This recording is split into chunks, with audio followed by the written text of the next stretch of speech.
제가 설교를 할 때 바른 말을 쓰려고 또 단어를 잘 사용하려고 여러 가지로 애를 많이 씁니다. 그런데 제가 아는 단어가 한정적이기 때문에 완벽하게 또 멋진 말을 하지는 못합니다. 그러나 바른 말을 하려고 애를 쓰긴 하는데 가끔은 지적을 받기도 합니다. 주일이면 예배 시간에 이렇게 중계를 하는데 보통 3만 5천 명 이렇게 4만 명 가까운 분들이 접속을 하다 보니까 각기 다 생각들이 다르고 또 바른 말이라고 생각하는 게 다른 것 같아요. 그러면 가만히 안 있고 메일을 보내는 분들이 계십니다. 오늘 말 중에 그거 틀렸습니다. 그렇게 안 하셔도 됩니다. 전하려고 하는 원래 뜻이 잘 통했으면 그냥 그러려니 하면 좋은데 꼭 짚는 분들이 계십니다. 예를 들자면 이렇습니다.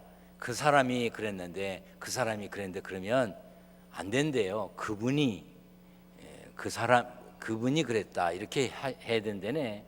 내가 이렇게 얘기 안 하면 또 그 사람이 그분이 또 뭐 문자 보낼까 봐 지금 얘기하는 거예요.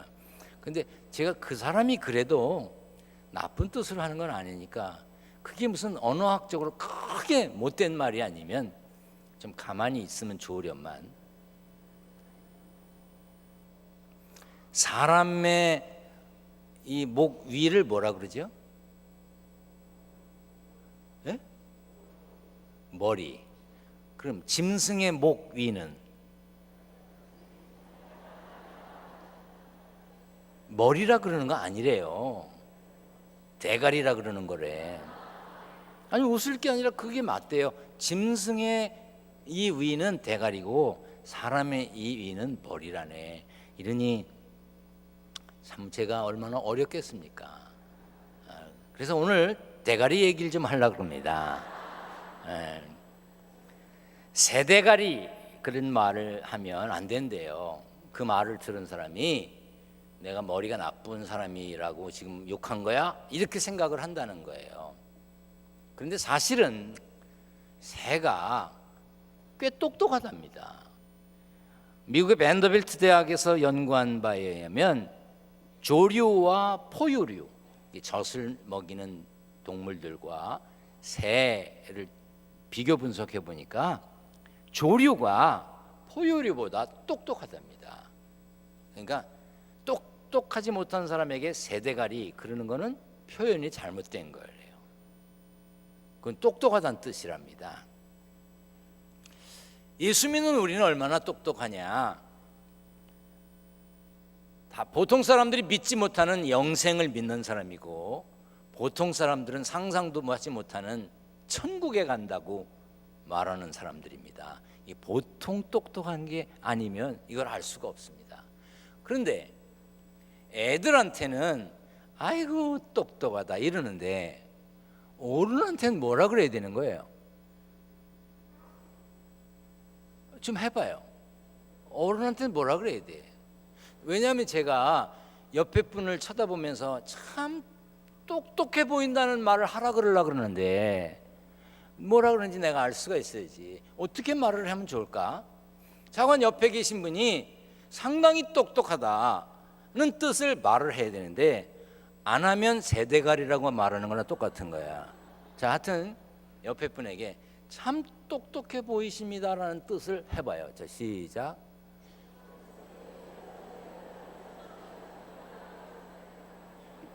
뭐라고 그런 거야? 에? 이처럼 우리의 언어가 어렵습니다. 쉽지가 않아요. 내 마음속에 있는 생각을 표현한다는 게 쉽지가 않습니다. 간혹 제가 미국에 가면 미국 사람들이 저한테 막 이렇게 빨리빨리 말하면 내가 못 알아듣는 경우가 있어요. 그럼 내가 그렇게 얘기합니다. 너 미사일 다뤘냐? 천천히 정확하게 쉬운 단어로 바르게 말해라. 그러면 내가 답답해하지 않고 지가 답답해가지고 말을 못해.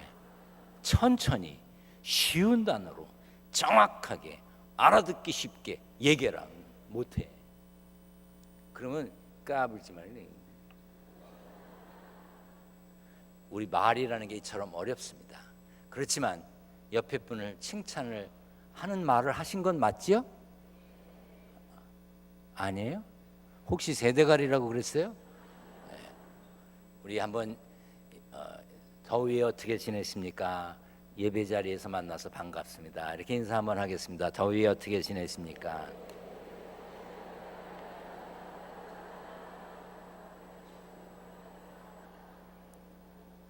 성경을 높이 들고 고백하겠습니다. 높이 듭니다. 저는 예수 믿어 구원받았습니다. 저는 예수 믿어 하나님 자녀 되었습니다. 저는 예수 믿어 천국 백성 되었습니다. 하나님께서 선물로 주신 오늘 하나님 말씀으로 가르침을 받습니다. 눈을 열어 주의 법 안에 있는 놀라운 진리를 보고 깨닫게 하소서.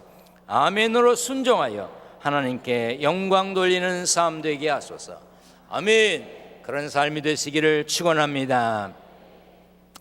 로마서 8장 1절 2절을 보면 그러므로 이제 그리스도 예수 안에 있는 자에게는 결코 정죄함이 없나니 이는 그리스도 예수 안에 있는 생명의 성령의 법이 죄와 사망의 법에서 너를 해방하였음이라 했습니다. 로마서 3장 23절에 모든 사람이 죄를 범하였다고 그랬어요. 모든 사람이 죄의 본성을 타고 세상에 나왔습니다. 그러나 예수 그리스도를 구세주로 믿는 사람에게는 결코 정죄함이 없다고 했습니다. 그러므로 예수 믿는 사람은 함부로 다른 사람을 정죄하면 안 됩니다. 용서받은 자신에 대해서도 정죄하지 말아야 합니다.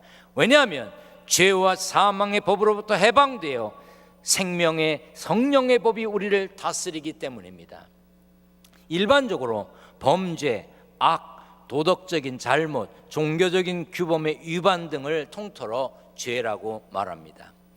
성경에서 말하는 죄는 하나님의 율법과 계명을 어긴 행위의 죄, 죄성 그대로 타락한 인간의 상태로 인한 상태의 죄, 하나님의 성품과 일치하지 못하고 하나님과 화목하지 못한 인간의 타락을 뜻하는 본질적인 죄, 이렇게 구별을 합니다. 이와 같은 죄의 시작, 죄의 기원에 대해서 성경은 이렇게 설명합니다. 그러므로 한 사람으로 말미암아 죄가 세상에 들어오고 죄로 말미암아 사망이 들어왔나니. 오늘 본문은 죄와 사망이 세상에 들어오게 된 뿌리에 대한 말씀입니다. 하와를 그리고 아담을 유혹했던 마귀는 지금도 오래전 그 방법과 똑같은 방법으로 우리를 유혹합니다. 하나님이 만드신 남자와 여자 아담과 하와는 에덴 동산에서 하나님이 만드신 모든 것을 경작하며 지키고 살고 있었습니다. 그러던 어느 날 간교한 뱀이 하와에게 물었습니다. 하나님이 참으로 너희에게 동산 모든 나무의 열매를 먹지 말라 하시더냐? 사실 하나님이 아담과 하와에게 하신 명령은 이랬습니다. 동산 각종 나무의 열매는 네가 임의로 먹되 선악을 알게 하는 나무의 열매는 먹지 말라. 금지된 것은 선악과 하나였습니다. 그러나 뱀은 이렇게 묻습니다. 하나님이 동산 모든 나무의 열매를 먹지 말라 하시더냐? 사탄은 우리가 죄를 짓게 만들 때 하나님께서 정말 그렇게 말씀하셨을까? 의심하게 만듭니다. 이단들이 접근하는 방법도 똑같습니다. 그들은 이렇게 묻습니다. 당신이 알고 있는 성경 지식이 정확합니까? 하나님이 정말 그렇게 말씀하셨습니까? 당신이 교회에서 배운 것이 틀림없습니까? 그렇게 물으면 확신이 없는 사람이 아닐까? 이게 언제부터 사용된 수법이냐면 에덴 동산에서부터 아담과 하와를 무너뜨릴 때부터 마귀가 사용했던 방법입니다. 예수 믿는 사람들 가운데도 확신이 없는 사람, 진짜일까? 정말 갈까? 이러는 사람들이 있지요. 임종이 가깝다고 하는 소식을 들으면 목사님들이 갑니다. 그래서 듣지 못하셔도 의식이 없는 것 같아도 말씀을 전합니다. 왜냐하면 인간의 기능 중에 듣는 기능은 끝까지 남는다 그러잖아요. 그래서 말씀을 전하면 대부분 환자들이 눈물을 흘리거나 어떤 의식적인 표현을 합니다.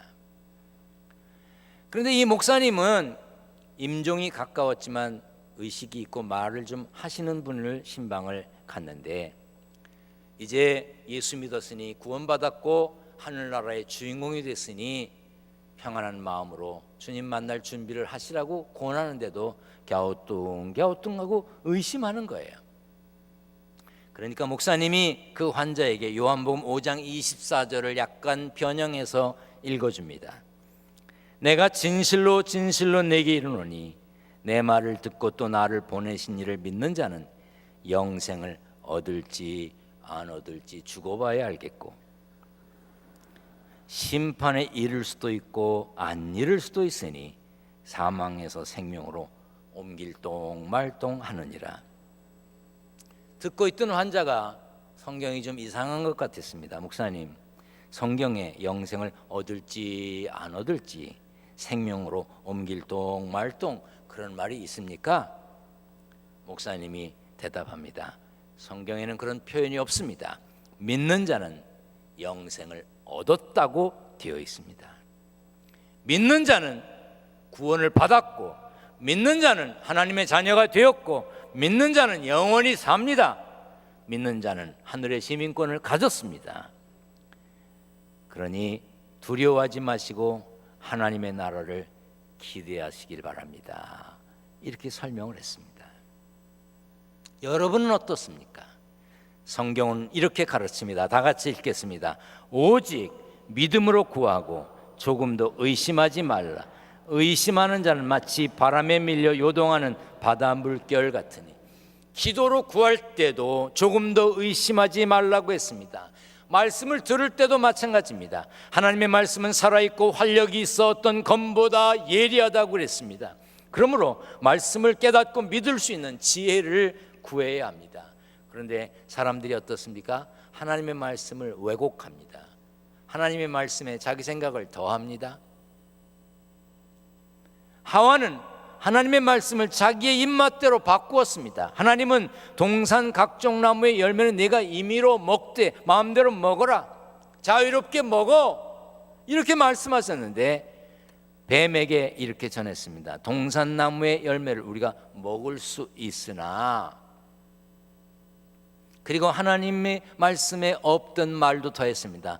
동산 중앙에 있는 나무의 열매는 하나님의 말씀에 너희는 먹지도 말고 만지지도 말라. 하나님이 하셨던 말씀에다가 자기 생각을 또 보탰습니다. 하나님께서 본래 하셨던 말씀은 선악을 알게 하는 나무의 열매는 먹지 말라였습니다. 하와는 자신의 지혜, 자신의 판단, 자신의 감정을 하나님의 말씀에 더했어요. 그리고 하와는 하나님의 엄중한 명령을 희석시켰습니다. 하나님은 선악과를 먹게 되면 무슨 일이 일어날지 명확하게 가르쳐 주셨습니다. 네가 먹는 날에는 반드시 죽으리라. 반면에 하와는 뱀에게 이렇게 말했습니다. 너희가 죽을까 하노라. 죽을지도 모른다. 하와가 하나님의 말씀을 말씀 그대로 받아들이지 않고 왜곡하자 뱀은 그 틈새를 파고들었습니다. 너희가 결코 죽지 아니하리라. 너희가 그것을 먹는 날에는 너희 눈이 밝아져 하나님과 같이 되어 선악을 알 줄 하나님이 아심이라. 하나님의 말씀을 있는 그대로 받아들이지 않는 것, 그것이 마귀에게 틈을 보이는 거예요. 마귀는 틈새를 노리고 찾아 들어오는 겁니다. 보통 사람은 자신이 믿고 싶은 것만 믿고 듣고 싶은 것만 듣습니다. 보고 싶은 것만 보지요. 일단 마음에 정해지면 자기 마음에 드는 소리는 은혜라고 얘기하고 자기 마음에 들지 않는 소리는 틀렸다고 얘기합니다. 그래서 똑같은 설교를 듣고도 어떤 이는 감동을 받고 은혜를 받았다 그러고 어떤 사람은 불쾌하다고 얘기합니다. 같은 물을 먹고도 소는 젖을 내고 같은 물을 먹고도 뱀은 독을 내듯이 다른 결과를 냅니다. 이렇게 자신의 신념과 일치하는 정보는 받아들이고 자기 신념과 일치하지 않는 정보는 무시하는 경향을 확증 편향이라고 부릅니다. 우리에게 다 있어요. 여러분은 없는 것 같습니까? 우리도 어떤 확증 편향이 있습니다. 나 나름대로의 기준이 있어서 그 기준에 맞으면 좋다고 그러고 기준에 틀리면 틀리다고 그럽니다. 축구를 아시죠? 축구. 아니 뭐 운동장에서 뛰는 건 못해도 볼 줄은 알잖아. 볼 줄은 몰라도 공을 차고 왔다 갔다 하는 게임은 알잖아요. 그렇죠? 그럼 축구를 아냐 그러면 이래야지. 이게 더운데 서로 주고받는 게지. 다시 자 편집하겠습니다. 자, 축구를 아시죠? 예, 축구를 아십니다.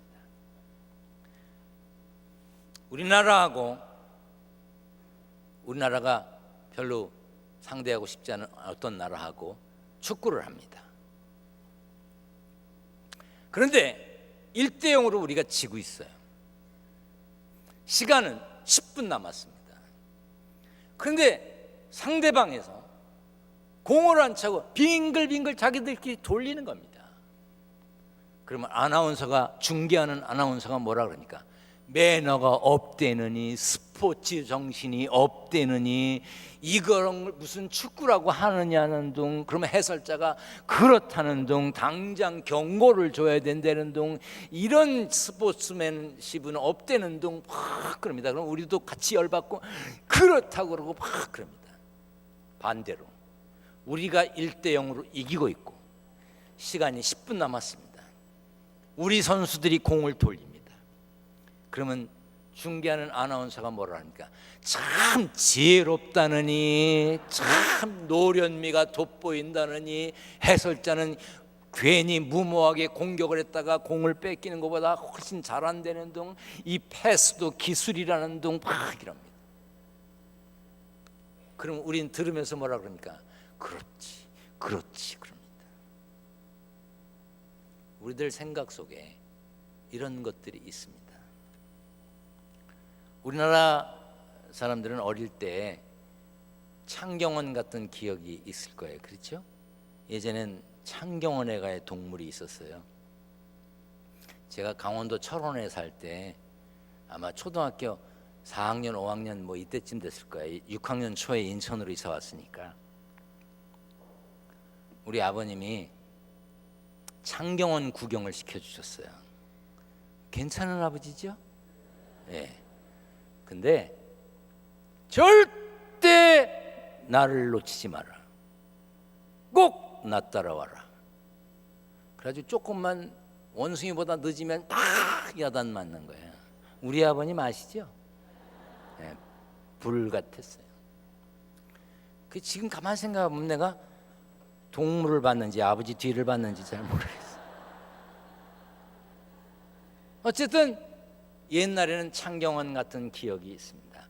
요즘 아이들은 아마 놀이동산에 갔던 기억이 있을 거예요.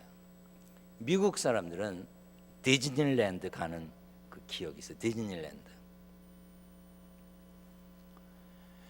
디즈니랜드를 다녀온 어른들에게 디즈니랜드를 배경으로 한 사진에 버그스 버니라고 하는 토끼 그림의 사진을 보여주고 묻습니다. 버그스 버니 사진 있나요? 네, 이런 거 만화 영화 봤죠?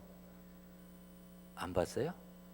네, 그럼 봤다고 그래요. 날도 더운데 이 버그스 버니가 디즈니랜드에 있는 사진을 보여주면서 묻습니다. 어릴 때 디즈니랜드를 다녀오셨다면서요? 이 버그스 버니를 만나서 어떻게 하셨나요? 그렇게 물으니까 미국 사람 중에 디즈니랜드를 다녀온 사람 62%가 이 버그스 버니 저 토끼하고 토끼 캐릭터로 해갖고 저 인형을 쓰고 있는 사람 있잖아요. 그 사람하고 악수를 했다고 하는 사람이 62%, 45%는 버그스 버니와 포옹을 했다는 거예요. 그리고 대부분의 사람은 사진을 찍었다고 말을 합니다. 다 뻥입니다. 왜? 버그스 버니는 월트 디즈니사가 아닌 워너브라더스사의 캐릭터입니다.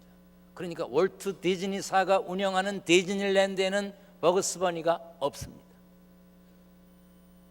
그런데 사람들은 자기가 디즈니랜드에 가서 버그스 버니와 포옹을 했다, 사진을 찍었다, 악수를 했다고 생각합니다. 사람들의 기억이라는 게 이렇습니다. 자기가 기억하고 싶은 것만 기억하고 기억되는 것에 미화시키고 혹은 축소시킵니다. 군대 갔다 온 분들이 군대 얘기를 합니다. 대부분 맞았다, 때렸다, 대부분 고생했다, 그런 얘기입니다. 대부분 맞는 얘기입니다. 그런데 대부분은 자기 하고 싶은 대로 조금 부풀립니다.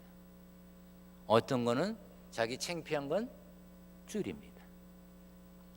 그래서 실제보다는 왜곡되는 경우가 많습니다. 미화되는 것도 많습니다. 이처럼 사람의 기억은 불완전합니다. 그렇기 때문에 사람들이 기록해 놓은 것도 많은 경우 왜곡되거나 미화되는 경우가 많습니다. 그래서 하나님의 말씀에 왜곡이 있으면 안 되고, 하나님의 말씀을 미화한답시고 뭘 보태고 자기 마음대로 설명한다고 빼지 말라는 거예요. 하나님의 말씀은 왜곡이 없고 편향됨이 없고 완전합니다. 문제는 우리가 하나님의 말씀을 온전히 바르게 깨닫지 못하는 게 문제입니다. 누가복음 10장에 선한 사마리아인의 비유가 기록되어 있습니다. 강도를 만나 쓰러진 사람을 보고 제사장 지나갑니다. 레위인 지나갑니다. 당시에 비난받던 사마리아 사람은 강도 만난 사람을 도와줍니다. 이 이야기는 예수님이 율법 교사와 대화하는 중에 나오는 이야기입니다. 예수님을 향한 율법 교사의 질문은 이랬습니다. 선생님, 내가 무엇을 하여야 영생을 얻으리이까? 예수님이 말씀하셨습니다. 율법에 무엇이라 기록되었으면 네가 어떻게 읽느냐? 여러분, 하나님의 뜻을 알고 싶으십니까? 하나님의 응답을 구하고 계십니까? 하나님의 뜻, 하나님의 응답은 이미 성경에 답이 되어 있습니다. 할렐루야, 아멘. 다른 곳에서 찾으려고 하니까 문제예요. 내 입맛에 맞는 답을 얻으려니까 문제입니다. 이미 성경에 나와 있습니다. 어떻게 읽느냐, 어떻게 믿느냐, 어떻게 순종하느냐가 중요한 것입니다. 상상력은 인류의 삶의 질을 향상시키는 원동력이 되었지요. 그러나 상상이 현실에 기반을 두지 못하면 공상이 되고, 있지도 않은 것을 현실로 생각하여 믿게 되면 망상이 됩니다. 이런 그릇된 근거에 의해서 추론을 하면 오해를 하지요. 사탄은 그 작은 공상의 틈을 파고들고 망상의 틈을 파고들고 오해의 틈을 파고들게 되어 있습니다. 아담과 하와가 죄를 짓게 되었던 것도 하나님의 말씀을 기억하지 못해서가 아니라 의심과 왜곡에 따른 행동이 그들을 에덴 동산에서 쫓겨나게 만들었던 것입니다. 지금은 하나님의 말씀을 정확히 바르게 이해하고 아는 일이 중요합니다. 그래서 지난 주간에도 어린 아기들에게 성경을 가르쳤습니다. 중고등학생들, 청년들이 수련회를 갑니다. 뭐 애들 데리고 놀러 가려고 그러나 놀기도 합니다. 재미있는 것도 합니다. 그러나 주는 성경을 가르치는 것입니다. 성경을 바르게 가르쳐야, 어릴 때부터 바르게 배워야 그것을 기억하고 말씀대로 살게 되기 때문에 그렇습니다. 예수 믿어야 영생을 얻습니다. 예수 믿어야 구원을 받습니다. 예수 믿어야 하나님의 자녀가 됩니다. 예수 믿어야 천국 갑니다. 끊임없이 반복되는 이 말씀을 반복하는 거예요. 왜? 틈새를 보이기 딱 적당한 때가 이때입니다. 더우니까 풀어헤치고 아이고 귀찮아 그냥 적당히 살자 이러는 때가 바로 이 더운 여름입니다. 더워도 풀어헤쳐도 여러분들은 말씀의 터 위에 서야 합니다. 말씀의 터 위에 서야 합니다. 말씀에 흔들림이 없어야 합니다. 그 마귀에게 틈새를 보이면 마귀는 틈타게 되어 있습니다. 아무리 더워도 아무리 풀어헤쳐도 하나님의 말씀을 굳게 잡고 말씀의 터 위에 사는 하늘 사람으로 승리하시기를 축원합니다. 축원합니다.